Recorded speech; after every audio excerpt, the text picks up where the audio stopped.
Bismillahirrahmanirrahim. Alhamdulillahirabbil alamin. Wassalatu wassalamu ala al-mab'uthi rahmatan lil alamin. Nabiyyina Muhammadin wa ala alihi wa sahbihi wa man tabi'ahum bi ihsanin ila yaumiddin. Amma ba'd. Alhamdulillah, kita masih melanjutkan pelajaran kita masih dalam baca kitab Qawaidul Usul wa Ma'aqidul Fusul karya Al-Imam Al-Allamah Abdul Mu'min Ibn Abdul Haq Al-Baghdadi Al-Hambali rahimahullahu ta'ala. Maqala rahimahullahu ta'ala wal iradatu laysat syartan indal aktsarin khilafan lil mu'tazilah. Ahlul bid'ah yang pongor yang kedua lagi nih. Ini masalah yang kedua lagi. Pas simbol lagi mereka di usul fikih di sini. Masuk ke saya diam-diam mau kok. Jamba bicaramu. Toh? Kata beliau dan iradah laysat syartan, itu bukanlah syarat indal aktsarin di sisi mayoritas ulama. Maksudnya syarat terhadap amr. Khilafan lil mu'tazilah. Berbeda dengan orang-orang mu'tazilah. Apa maksudnya? Orang mu'tazilah mereka mengatakan tidak dikatakan amr. Ingat, tidak dikatakan amr kecuali si amir, orang yang memerintah melafadzkan suatu amr itu harus ada iroda dulu di dalam dirinya. Baru bisa dikatakan apa yang dia ucapkan berupa perintah itu amr. Tapi kalau orang cuma mengucapkan suatu perintah misalkan, tapi tidak ada amr, tidak ada keinginan dalam jiwanya. Paham ini? Tidak ada keinginan dalam jiwanya. Ya. Maka ini dia tidak dikatakan amr. Walaupun dia berucap dengan amr, tidak dikatakan amr. Ini menurut mereka. Dan ini pendapat yang batil. Dibangun di atas akidah mereka yang juga batil. Apa akidah mereka dalam af'alul ibad? Mereka menafikan apa? Dua hal. Khalqullah dan masyiatullah. Ya toh? Mereka mengatakan perbuatan manusia itu adalah perbuatan murni dia sendiri. Bahkan di antara gulunya mereka ada yang mengatakan bahwa perbuatan manusia itu perbuatan manusia itu sendiri. Maksudnya ciptaan dia sendiri. Karena dia yang menjerumuskan dirinya dalam hal itu. Paham ini? Mau dosa ataupun maksiat, dia yang melakukannya. Paham ini? Demikian pula, dari sisi lain, apapun yang dilakukan oleh manusia tidak ada keterkaitannya dengan masyiah Allah. Makanya, keharusannya, ketika Allah memerintahkan mereka, wa aqimus shalah, wa atuz zakah, wa'mur bil ma'ruf, wanha 'anil munkar, dan semisal dengannya, dari ayat perintah dan larangan tentunya. Amin. Apa mereka katakan? Kan mereka katakan perintah ini semua ada enggak hubungannya dengan Allah? Tidak ada hubungannya dengan Allah. Makanya dia nafikan. Paham ini? Makanya dia menafikan karena kalau mereka mengatakan orang-orang Mu'tazilah dia mengatakan bahwa tidak dipersyaratkan iradah, berarti aqimus shalah wa atuz zakah ini amr dari Allah. Berarti salatnya hamba, ini perintah Allah. Tidak sesuai dengan akidahnya. Supaya sesuai dengan akidahnya, mereka harus persyaratkan amr itu harus ada iradah. Kenapa? Karena dia mau keluarkan amr yang datang dari Allah, dari iradah. Paham tidak ini? Paham tidak? Di sisi mereka itu amr ketika ada iradah. Paham tidak ini? Berarti kalau antum mengatakan, misalkan Soleh mengatakan ke Abdul Qahir, ya Abdul Qahir kom. Misalkan Soleh ya. Kalau Soleh ini misalkan orang gila, Abdul Qahir tidak bisa berdiri. Kenapa? Karena orang gila tidak memaksudkan. Paham tidak ini? Tidak memaksudkan. Itu maksudnya. Nanti dia berdiri, kalau dia bisa meyakini bahwa Soleh ini memang perintah saya dengan keyakinan dalam hatinya. Baru Abdul Qahir berdiri. Orang Mu'tazilah. Kenapa? Karena dia mau keluarkan ini ayat-ayat perintah semuanya dari perintah Allah. Paham ini? Dia mau keluarkan ini aqimus shalah wa atuz zakah, ini bukan perintah Allah. Wa'mur bil ma'ruf wanha 'anil munkar, ini bukan perintah Allah. Paham ini? Kenapa? Karena mereka bangun akidah mereka di atas apa? Penafian iradah dari Allah. Kenapa ayat ini wa aqimus shalah wa atuz zakah bukan perintah? Karena yang memerintahkannya tidak pakai iradah. Paham dari ini? Pahamnya tidak soleh? Pahamnya tak? Kalau jumhur tidak dipersyaratkan. Kalau jumhur tidak dipersyaratkan. Dan ini yang lebih nampaknya. Wallahu ta'ala a'lam. Ini ijma' ahlul lughah juga. Di atas tidak dipersyaratkannya hal tersebut. Nah ini. Di atas tidak dipersyaratkannya hal tersebut. Taib. Lagi pula. Disebutkan oleh Syekh Abdullah Fauzan. Dia mengatakan. Dan ahlul lughah tidak pernah mentartibkan celaan terhadap perintah yang ditinggalkan ataupun pujian terhadap perintah yang dilakukan itu terhadap apa? Terhadap sebabnya. Paham ini? Ketika ada orang melakukan sesuatu, sholat misalkan, ahlul lughat tidak pernah mengatakan bahwa orang yang sholat ini dikatakan imtithal sampai di tahu niatnya. Wah, apa niatmu sholat? Betul juga niat sholat untuk ibadah. Kita menilai yang zahir. Dia sholat ya imtithal amr.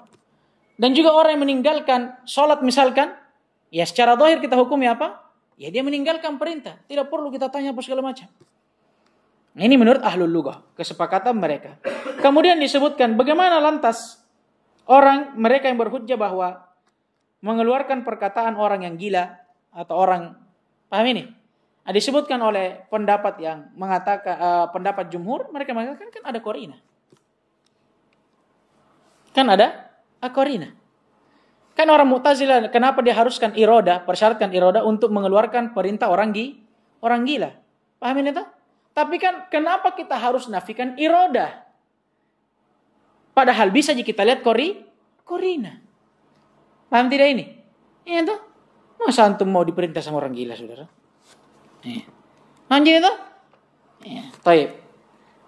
Thumma qala rahimahullahu ta'ala. Adapun yang saya mau ingatkan, Syekh Ibnu Utsaimin di syarahnya dia mengatakan pembahasan Mu'tazilah ini ada benarnya. Karena dari sisi memang namanya amr itu ketika tidak ada iroda itu tidak dikatakan amr. Tapi perlu antum ketahui amr yang datang dalam syariat ini semuanya pasti dibangun di atas iroda. Dan itu lebih Masya Allah juga jawabannya Ibnu Utsaimin rahimahullah. Beliau mengatakan ya, kalau kita mengatakan sisi betul tidaknya apa yang diucapkan Mu'tazilah, ya ada benarnya. Karena memang amr, apa? Tidak bisa dikatakan amr kecuali ada iroda. Ya kan? Pasti ada iroda. Kalau saya suruh antum berdiri, ya pasti saya inginkan dalam hatiku antum berdiri. Masa saya suruh antum berdiri baru saya inginkan antum duduk? Kan tidak mungkin. Nah, pasti ada iroda. Tapi yang perlu ditekankan kata Ibnu Utsaimin rahimahullah, ingat setiap perintah syariat ini apapun yang datang pasti yakinkan dibangun di atas iroda. Maksudnya apa? Tidak ada satupun perintah yang Allah perintahkan yang keluar dari irodahnya dan masyiahnya. Itu yang beliau tekankan. Dan ini bagus juga. Ya kan? Jangan sampai antum baca bukunya Ibnu Utsaimin lantas antum mengatakan Ibnu Utsaimin Mu'tazilah. La ilaha illallah. Paham ini? Ibnu Utsaimin jelaskan di situ. Ada benarnya ucapan Mu'tazilah. Tapi dari sisi apa? Ya dari sisi memang amr pasti punya iroda. Tapi dari sisi lain, yaitu dari sisi mereka menafikan iroda Allah dan masyiah Allah melalui hal ini, ayat yang keliru. Karena kita mengatakan semua perintah yang datang dalam syariat pasti dan yakini bahwa itu dibangun di atas iroda dan masyiah Allah. Tidak ada yang keluar darinya. Tidak ini. Ini pembahasan akidah ya. Hati-hati. Maka qala rahimahullahu ta'ala wa huwa lil wujubi bitajarrudihi anil indal fuqaha'i wa ba'di al mutakallimin wa qala ba'duhum lil ibaha wa ba'dul mu'tazilati lin nadbi. Masyaallah. Sekarang kita masuk dalam pembahasan baru dan ini juga termasuk pembahasan inti ya dalam babul amr, yaitu pembahasan tentang muqtada, keharusan dari sigatu al-amr, dari lafaz amr. Ketika datang dalil nas bentuknya lafaz amr, apa keharusannya? Apa yang wajib bagi kita? Ini kata beliau, wa huwa ai wal amr lil wujubi bitajarrudihi, asalnya menunjukkan akan makna wajib. Tapi ingat, bitajarrudihi, dengan syarat dia harus tajarrud. Ada ditakdirkan anil qara'in. Dia kosong dari qarina. Dan ini yang telah berlalu dalam 2 kitab sebelumnya, Waraqat, Usulul Usul. Dan ini kaidah umum dalam amr. Apa bunyi kaidahnya? Al aslu fil amri yaqtadi al wujub atau lil wujub. Asal dari perintah menunjukkan makna wajib. Paham ini? Nah, ini pendapat ya, pendapat yang pertama dan disebutkan oleh Syekh Abdullah Fauzan dalam syarahnya, kata beliau wa huwa madhhabu al-a'immati al-arba'ati Abi Hanifah wa Malik wa Syafi'i wa Ahmad wa ba'd al-mutakallimina ka Abi al-Husain al-Basri wal Janai wal Jabani wal Jabai atau al Jibai atau Jubai. Nah, ini pendapatnya imam yang 4. Wah, kalau sudah imam 4 ini saudara apa lagi? Abu Hanifah, Malik, Syafi'i, Ahmad, sebagian orang-orang mutakallimin. Baik, ini pendapat imam 4 dan dalilnya banyak sekali. Banyak sekali dalil. Di antaranya firman Allah Subhanahu wa taala, "Wa ma kana lil mu'minin wa la mu'minatin idza qadallahu wa rasuluhu amran ay yakuna lahumul khiyaratu min amrihim wa may ya'sillaha wa rasulahu faqad dhalla dhalalan mubina." Lihat. "Wa ma kana lil mu'minin wa la mu'minatin." Dan tidaklah pantas bagi seorang mukmin dan mukminah, idza qadallahu wa rasuluhu amran, ketika Allah telah menetapkan, demikian pula rasulnya, suatu perkara, suatu hukum untuk mereka, ay yakuna lahumul khiyaratu min amrihim, maka tidak pantas bagi mereka dan tidak seharusnya memang untuk mereka memilih hukum dan perkara yang lain. Dari sini sudah ada syahidnya. Allah melarang kita untuk menyelisihi perintah Allah dan Rasul, menunjukkan berarti perintah Allah dan Rasulnya wajib. Ditambah lagi setelahnya, wa may ya'sillaha wa rasulah, dan barang siapa yang bermaksiat kepada Allah dan Rasulnya, Allah menjadikan siapa yang menyelisih perintah Allah dan Rasulnya sebagai orang yang bermaksiat. Woi, ini takkid lagi. Menunjukkan kembali kepada kita berarti perintah Allah dan Rasulnya hukumnya apa? Wajib. Karena kalau tidak apa? Maksiat kepada Allah dan Rasulnya. Ditambah lagi, faqad dhalla dhalalan ba'ida. Ini wa'idnya. Sungguh dia telah apa? Tersesat dengan kesesatan yang sangat jauh. Dan kaidah sebelumnya, di antara hal yang bisa menunjukkan kepada kita bahwa suatu perkara itu wajib, apa? Allah menjanjikan apa? Ancaman bagi siapa yang Nah, ini salah satunya. Paham ini? Nah, dan kata Al-Qurtubi rahimahullah dalam tafsir yang dinukil oleh Syekh Abdullah Fauzan dalam syarahnya, hadza adallu ala ma dhahaba ilaihi al-jumhur. Ini dalil yang paling jelas, paling terang untuk menunjukkan pendapat jumhur ulama. Dan di antara dalil banyak, di antaranya dalil ijma juga yang kadang dipakai untuk ijma ini.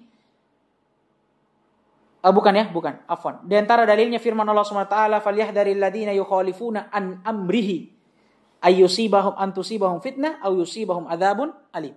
Hendaknya orang-orang yang menyelisihi perintahnya, perintah Rasul. Tentunya perintah Rasul ini sekaligus perintah Allah, karena wa ma yantiqu anil hawa in huwa illa wahyun yuha.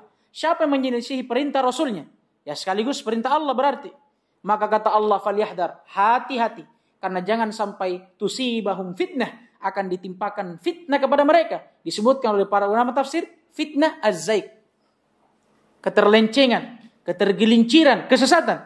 Au yusibahum adzabun alim, atau akan menimpa mereka suatu adab yang sangat pedih. Paham ini toh? Istidlalnya sama jadi dengan yang pertama. Karena adanya wa'id bagi siapa yang meninggalkannya, menunjukkan bahwa dia adalah wajib. Masya Allah.